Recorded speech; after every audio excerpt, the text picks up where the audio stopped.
And this week, we're going to talk about types of Bible translations.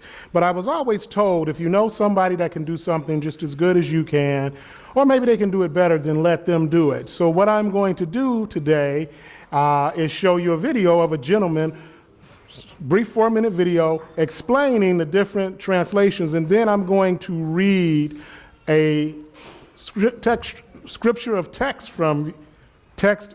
I'm going to read some scripture to you.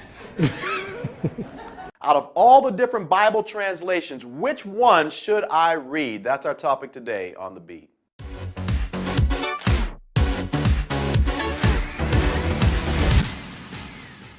Hey everyone, my name is Allen Parr. Thank you all so much for tuning into The Beat. Today we're answering the question, which Bible translation should I read? We got NIV, NLT, NASB. We got the Message Bible, the good old King James Bible. And so today I just want to talk about the 3 different types of Bible translations and the pros and cons of each. But before we get into these 3, I want to make it very clear that there is no perfect English translation because the original Bible was written in Hebrew, Aramaic, and Greek, which means at some point these translators had to translate words from other languages into English. The problem with this is that there are approximately 5 million Greek words and only 1 million words in the English language, making it very difficult, if not impossible, to find an exact English word or phrase that would reflect the true meaning of the biblical text in Greek or Hebrew. Now, with all that being said, the first type of translation that we want to take a look at is word-for-word translations. And these translations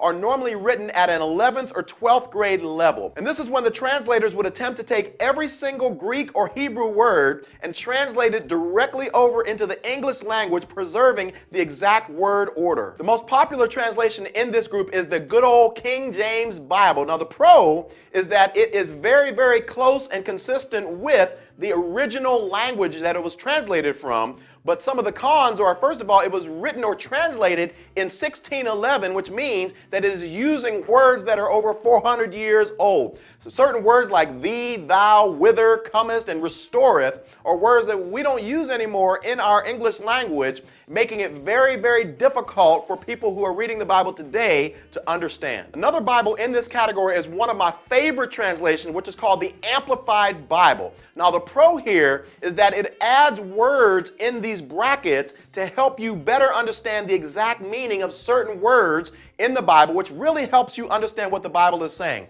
Now, the con is that these words are up to the interpretation of the person who is translating the Bible, which means that it is not a perfect interpretation. The second type of translation is what we call a thought-for-thought translation, and this is where the translators would take whole phrases and try to discern what is the general basic idea of what this passage is saying, and then disregard the actual word order and translate that idea into English language, making it easier for us to understand. Examples of these would be the New International Version or the New Living Translation. The pros are that these translations were written at a 7th or 8th grade reading level, updating many of the words to reflect modern language that we use today, making it very easy for the reader to understand. The cons are that some of the original meaning of the text is kind of watered down in an attempt to make it more understandable and more readable for the reader. Third and final translation is really not a translation at all, which is called a paraphrase.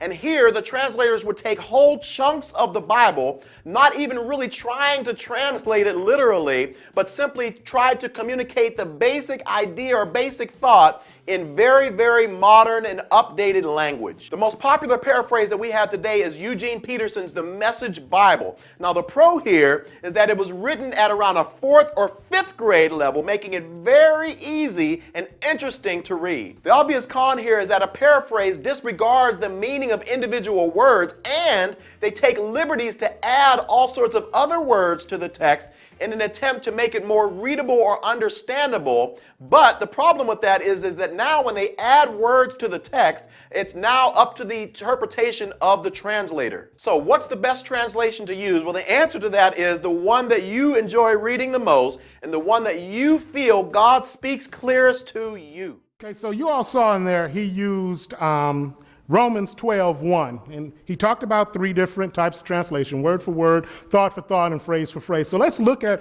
Romans. This is Romans 12:1 and 2. This is the King James Version. I beseech you, therefore, my brethren, that by the mercies of God, that ye present your bodies a living sacrifice, holy, acceptable unto God, which is your reasonable service. And be not conformed to this world, but be ye transformed by the renewing of your mind, that ye may prove what is that good and acceptable and perfect will of God. Let's see how it looks in the NIV. Therefore I urge you, brothers and sisters, in the view of God's mercies, to offer your bodies as a living sacrifice, holy and pleasing to God. This is your true and proper worship.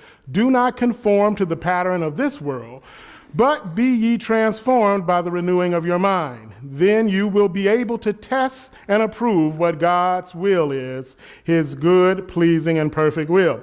Now, he mentioned a paraphrase, Eugene Peterson, The Message. Let's read that text in The Message. So here is what I want you to do, God helping you. Take your everyday, ordinary life, your sleeping, eating, going to work, and walking around life, and place it before God as an offering, embracing what God does for you and the best thing that you can do for him. Don't become so well adjusted to your culture that you fit into it without even thinking. Instead, fix your attention on God. You'll be changed from the inside out, readily recognizing what he wants from you and quickly responding to it.